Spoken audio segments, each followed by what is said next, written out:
Selamat pagi anak-anak, apa kabarnya? Baik-baik semua kan?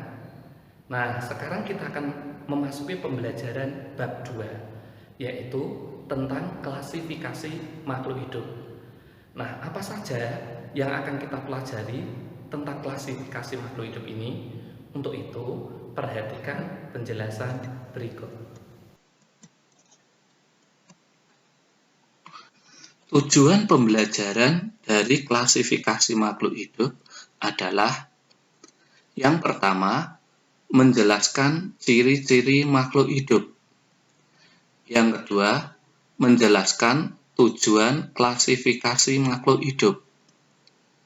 Yang ketiga, mengelompokkan makhluk hidup berdasarkan prinsip klasifikasi. Yang keempat, menjelaskan kingdom, Monera, Protista, dan fungi. Makhluk hidup di alam sangat beragam. Selain beraneka ragam, dalam satu jenis makhluk hidup juga terdapat variasi. Untuk itu, klasifikasi atau pengelompokan makhluk hidup sangat diperlukan. Apa yang dimaksud klasifikasi makhluk hidup itu? Klasifikasi makhluk hidup merupakan pengelompokan makhluk hidup yang didasarkan atas persamaan atau perbedaan ciri yang dimiliki makhluk hidup. Adapun tujuan klasifikasi makhluk hidup adalah untuk mempermudah mengenali, membandingkan, dan mempelajari makhluk hidup. Sebelum kita melakukan klasifikasi makhluk hidup, kita ingat dulu ciri-ciri makhluk hidup. Ciri-ciri makhluk hidup yang pertama, bernafas. Kemudian memerlukan makanan atau energi, bergerak,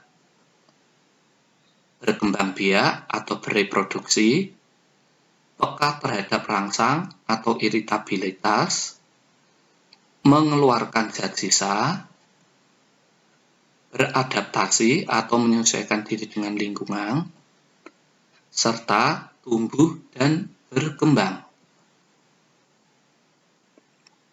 Baik, sekarang kita akan bahas klasifikasi makhluk hidup menurut Linnaeus. Menurut Linnaeus, makhluk hidup dikelompokkan dalam kelompok besar atau kelompok tertinggi hingga kelompok kecil atau kelompok terendah yang disebut dengan takson. Nah, adapun urutan takson makhluk hidup menurut Linnaeus terdiri dari dua, yaitu takson pada hewan dan takson pada tumbuhan.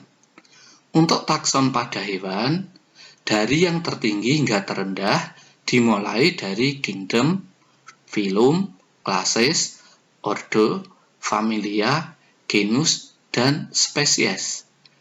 Adapun urutan takson pada tumbuhan dari yang tertinggi hingga terendah adalah kingdom, divisio, classes, ordo, familia, genus, dan spesies. Urutan takson tersebut didasarkan atas persamaan ciri yang paling umum, kemudian makin ke bawah persamaan ciri yang semakin khusus dan perbedaan ciri yang semakin sedikit. Kemudian kita bahas klasifikasi menurut Whittaker. Menurut Whittaker, makhluk hidup dikelompokkan atau dibagi menjadi 5 kingdom. Yang pertama, kingdom Monera. Yang kedua, kingdom Protista. Yang ketiga, kingdom fungi atau jamur. Yang keempat, kingdom plantae atau tumbuhan. Yang kelima, kingdom animalia atau hewan. Dari 5 kingdom ini, Kita bahas satu persatu. Yang pertama, Kingdom Monera. Makhluk hidup yang berada dalam Kingdom Monera memiliki ciri-ciri. Yang pertama, terdiri atas satu sel atau disebut uniseluler. Oleh karena terdiri satu sel, makhluk hidup pada Kingdom Monera ini hanya bisa dilihat dengan mikroskop. Yang kedua, bersifat prokariotik, yaitu tidak memiliki membran inti sel. Yang ketiga, berkembang biak dengan cara membelah diri. Contoh makhluk hidup yang berada dalam Kingdom Monera adalah bakteri dan alga biru. Yang kedua, Kingdom Protista. Makhluk hidup yang berada dalam Kingdom Protista memiliki ciri-ciri.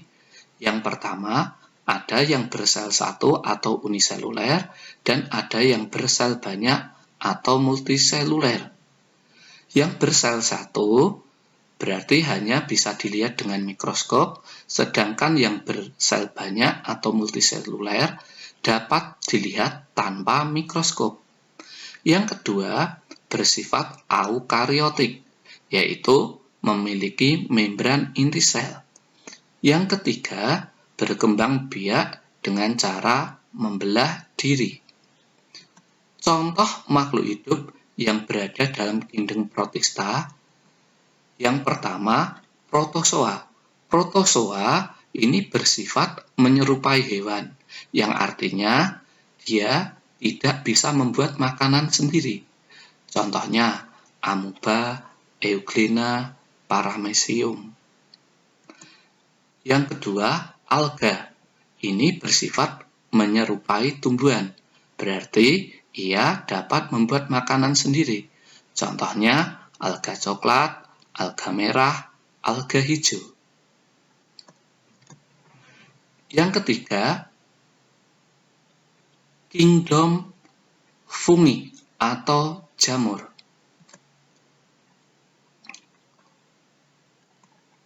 Fungi atau jamur memiliki ciri-ciri tidak berklorofil, berspora, tidak mempunyai akar, batang, dan daun, hidup di tempat lembab. Tubuh jamur terdiri dari benang-benang yang disebut hifa. Hifa saling bersambungan membentuk miselium. Jamur ada yang bersifat saprofit dan ada yang bersifat parasit. Serta perkembangbiakan jamur bisa secara generatif dan vegetatif.